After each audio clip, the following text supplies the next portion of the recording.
Welcome to Leadership Lunch Chat, and I'm here with Jen Wilson today. Hi, Jen. Hi, Amy.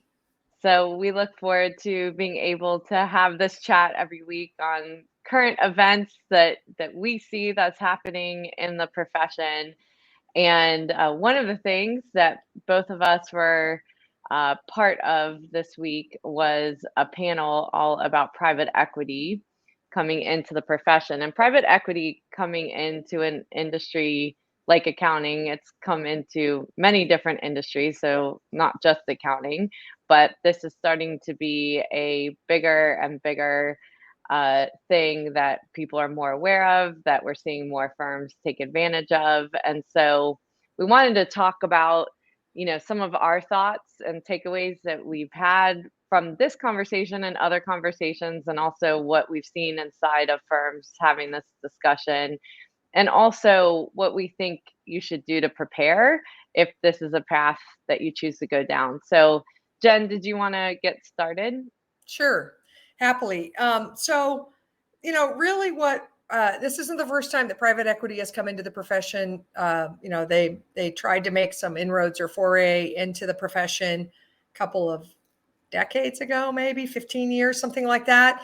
And it didn't go well. And that doesn't mean that it won't go well this round. It just means that we've seen it before. It's not like unheard of, but times are different. Things are different. Certainly demographics are different. I think really one of the reasons that they're attracted to the profession is because it's one of the industries that's really growing. And PE always wants to go where there's top line growth and proven growth. And we certainly show that in accounting. There are a lot of exits being contemplated. So exit strategies are important for all those baby boomer partners. And demographically, there's a bunch of them. And so, they're trying to think of what is my exit strategy, and PE is, riding in on maybe a white horse, offering an option. So, it's interesting to see all the discussion around it. I get asked every single time I'm working with a firm or doing a presentation or a facilitation with managing partners or anything. Everybody wants to talk about it. So that's why Amy and I thought we better, kind of address it here. And I don't think either of us would say it's a fantastic strategy for everyone. And I don't think either of us would say no one should consider it. It's not all or nothing here. It may fit for some. I will tell you that I kind of have come down to a single sentence about how I feel about it for most of the higher functioning firms out there that have a next generation bench and are headed somewhere. They're not really dysfunctional and they're not really troubled. I don't think it's a pro talent strategy, and I wouldn't pursue it for those kinds of firms. But I think that it could fit for others, and certainly we've got some test cases out there who are deep into beginning to be managed with private equity.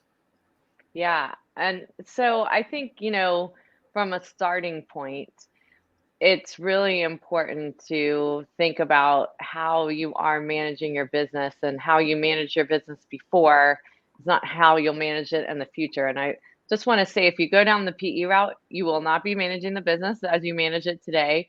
So, really, in both options, if you're going to remain independent and grow your culture and your firm, you're going to have to go through transformation as a business.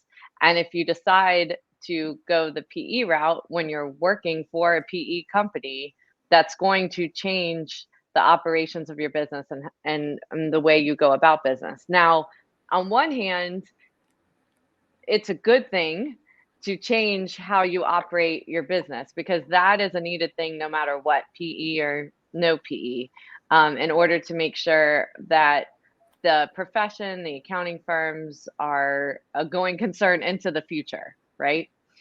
Um, However, it is really, really important to understand how that money and, investment that's being infused into your firm is going to change how you operate, is going to, a lot of times in the beginnings of these deals, and I've been through a number of them on the corporate side, always they say nothing's going to change.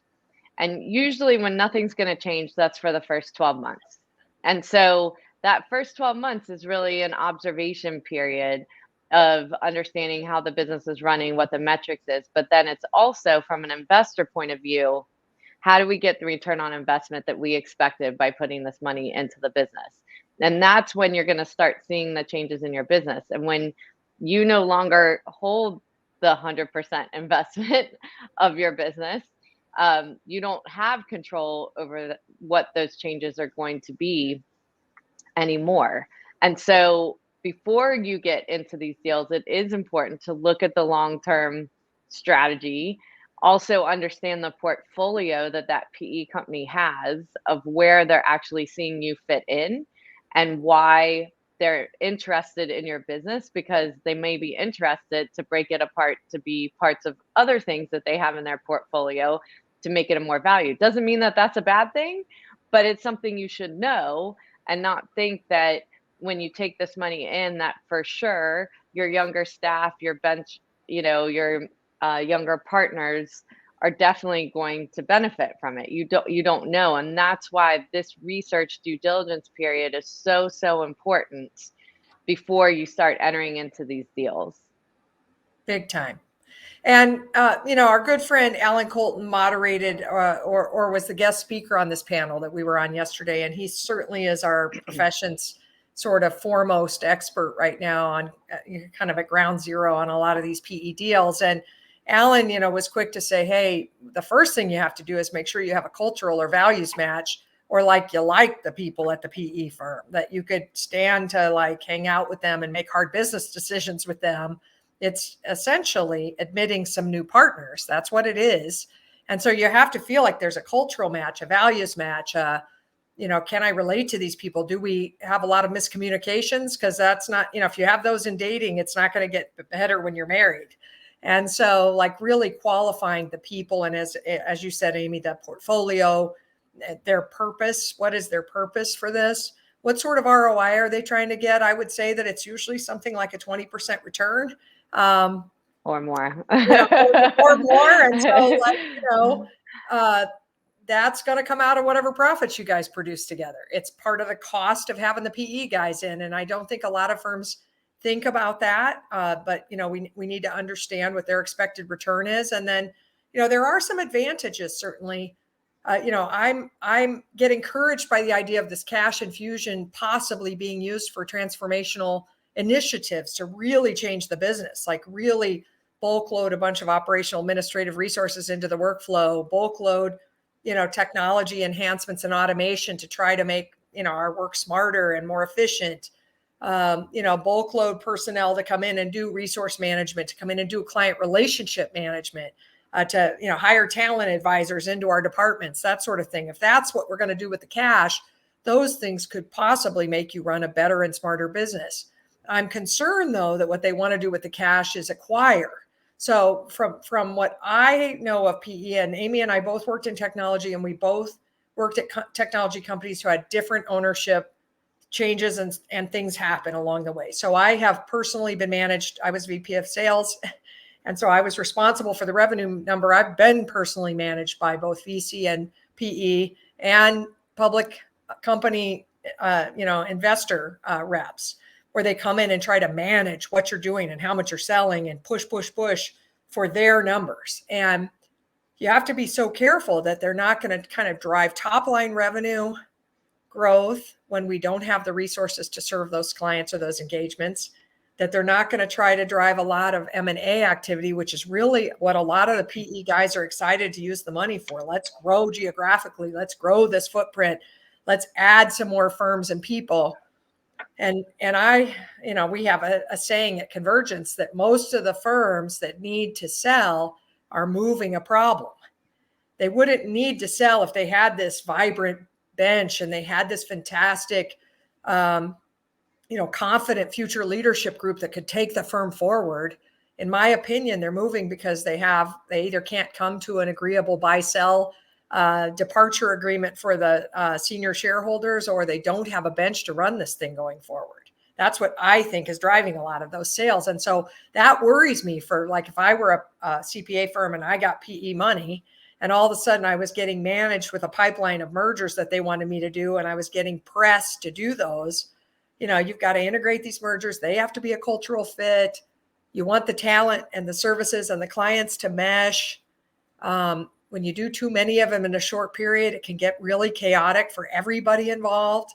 And those things are some of the things I would be qualifying if I were headed down this path. And also, what is their profit expectation? And how are we going to meet that expectation and still be able to pay the salaries that we need to pay and make the investments that we need to make inside the business? Because most firms today, they need to make a bunch of investment inside to be competitive, to automate and innovate, and to have more resources, more people. Yeah, and I would say from the benefit side to this is that so one of the problems in accounting firms is wealth creation at a level that is not a senior partner level. And it's been a way for people to create wealth by at your experience level, which is a really uh, big issue right now. I know, we talk about the 150-hour rule a lot with recruiting, but this middle area of where your bench strength are and your most experienced people to run jobs, so the partners aren't running jobs and they're able to run the business, is an issue. Because if I get to that level and I don't want to be partner, or I've got to wait another 10 to 15 years to see more wealth creation, there's other opportunities that I can go do to create that at the same age without having to wait. And if anything, this should help to change the mindset of what compensation packages look like, whether you go with a PE firm or you not go with a PE firm. How do you actually distribute wealth differently within a firm to maintain people and their careers, and do it in alternative ways where there are stock options and different ways for people to feel more vested into the firm, just like they would in a corporation? And so instead of waiting for somebody to come in to do that, which they can, and that can help you if you don't have a way to do this, but there's also the planning and working on the business and stepping back from the business and saying, how do we change our structure, our organizational structure, so that we've got better compensation packages and people can stay with us for their careers and not have to be a partner? So in a corporation, people do not have to be executive level people in order to create wealth creation through stock and other options in that business. That's not everyone's goal. And that is part of the problem in the way that firms are set up, that if it's not your goal, you go to the level of your highest level and then decide when to go out. And so this is a really important piece, instead of feeling like, because if you go the PE route, this is going to change anyways. So you might as well start getting creative and thinking about how you actually change your organization in the current environment. And then if there's a PE fit after you've done things like that in your business, then you've got a better idea of how this stuff works before you go into it blind. I love all that. So, like the partnership model probably doesn't work. Okay. That's a whole nother leadership lunch chat. But one component of it is this, what you're talking about, Amy. It's the idea that I have to gut it out for 15 to 17 years before I start to really roll in on the financial side. And then I don't really get, I'm deferring all my income at retirement. And I would argue, by the way, that that's part of the story that's told. But the guys that own the most in firms are making a fair amount of money right now, bird in the hand, and they have a bird in the bush with their deferred comp. And everybody says, yes, it's an unfunded commitment. It is. And there is no obligation for the next gen to stay here and pay it. But I think most of them and many of them are still thinking that that model would be worthy of investment, and they're still hanging around and planning to invest. But changing the model to an ESOP, changing the model to provide phantom stock options, looking at, I know one firm that just recently went through the conversation and decided, hey, we're going to change our corporate structure literally, and we're going to go out and we're going to get some seed capital, loan money, and we're going to make these investments that we have to make, but we're going to bootstrap it through debt. But we are going to change the ownership model here at this place and allow more people to participate. And so, one weird thing about M&A or PE or any outside influencer that comes in and puts money in your practice and then is going to want to have a say. One thing about that is they are going to drive change. We won't change anything, even for 12 months. That's baloney. They're going to change from the first day. You're going to have a change because you're going to have the PE guys wanting to manage you, Right. meet with you. You're going to have lots of meetings to talk about the business and teach them about it and let them understand it and let them ask a lot of critical questions. And they're going to make recommendations, and they have their own like leadership and management methodologies and vendors that they use. And they're going to want to start influencing all of that. And so many firms are so change resistant right now. Like, I don't want to, I don't like it. I don't want to, we'll wait till the traditionalists retire. But then they say, well, let's bring in PE. It's, that's court ordered change, ladies and gentlemen. You don't get to necessarily decide all that change, whether it's a buyer of your firm or whether it's an investor in your firm. They're gonna drive change. So why not change now? Why not change now and change in a way that you get to decide as a team, and that your young people have the opportunity to kind of guide where we head. I am worried that what PE is effectively going to do is they're going to help execute the exit strategy of the bigger shareholders and the ones closest to retirement, get them that bird in the hand of their retirement money. And they've been earning good, and now they're going to secure their buyout, and that they'll benefit. But I'm not sure that it's talent friendly. I'm not sure it's actually a pro talent strategy, because talent has to figure out how to implement all the change and drive that top line growth and integrate all that merger activity and squeeze out the profits needed. And I'm not sure that that's going to end up having them make more. Yeah. Or have a higher quality of life, actually. I'm not sure of that either. I really wonder about it as a pro talent strategy. I don't think it is. Well, and so it just kind of reminded me of a best practice that I saw at a firm that I was really impressed with. And number one, it's being transparent. Like, if you're going through these discussions, which you should learn about it. You should, get as informed and educated as possible, right? But as you're going through these discussions, it's really important that you're being completely transparent with your entire partner group, young partners as well, even the non-equity partners, because they became partners probably to become equity partners in the future as well. And so I was part of a firm vote about what to do about a certain merger or investment or to remain independent. And what I saw happen in the room is, and this was all volunteer, actually wasn't driven, but I do think it's a best practice, is the partners that were going to retire in the next couple of years abstain from the vote. And that was impressive. Oh boy, I love it. Because those are the partners that they know, I'm not going to be here, but I am going to benefit from, getting the cash infusion. So it's not fair for me to make the decision for the future of the business for these partners in the room that are the ones that are making the decision to run the business and keep it going. I was so impressed that those partners, abstained and stepped back from that decision, because that was the right thing to do. That was and what they said before they abstained was to say how much this firm has meant to them, that this firm has been their life, and they don't want to get in the way of other people that love this firm just as much.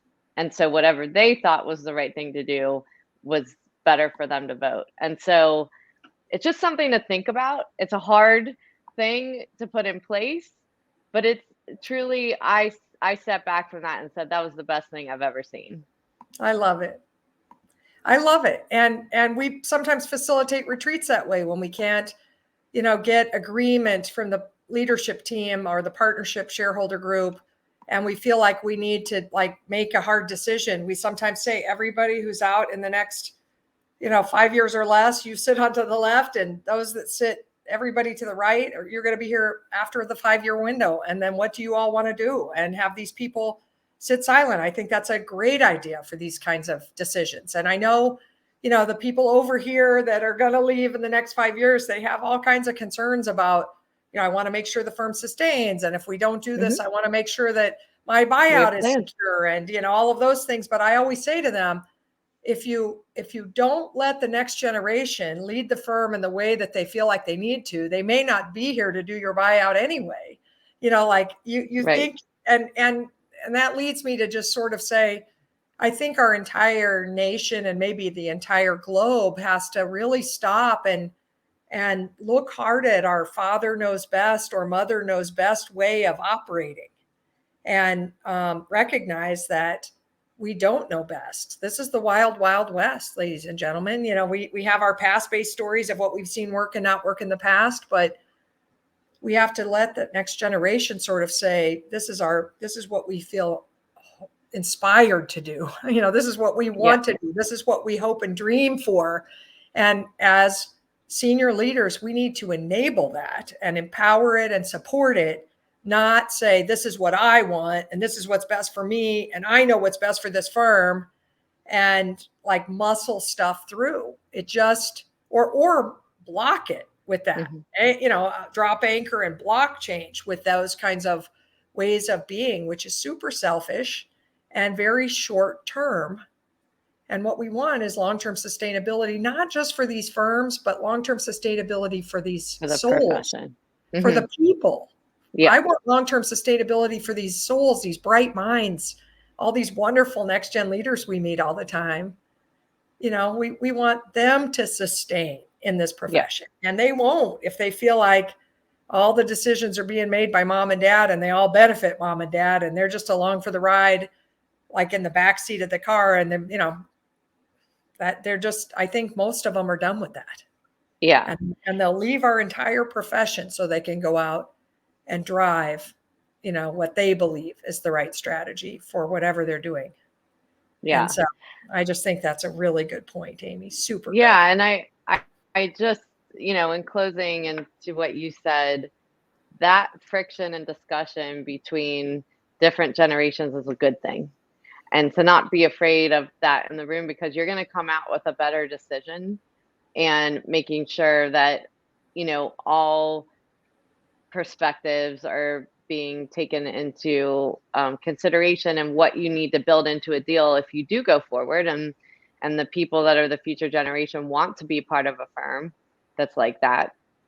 What things are you negotiating in to make sure to meet their concerns? And then from the concern of someone retiring, what guarantees does that next generation need to make of how they're going to make sure that those people are protected as well? And so this is what running a business is, and to really step back from the business and make sure you've got your ducks in a row before you kind of take the, just the route of fear or what somebody else is doing next door.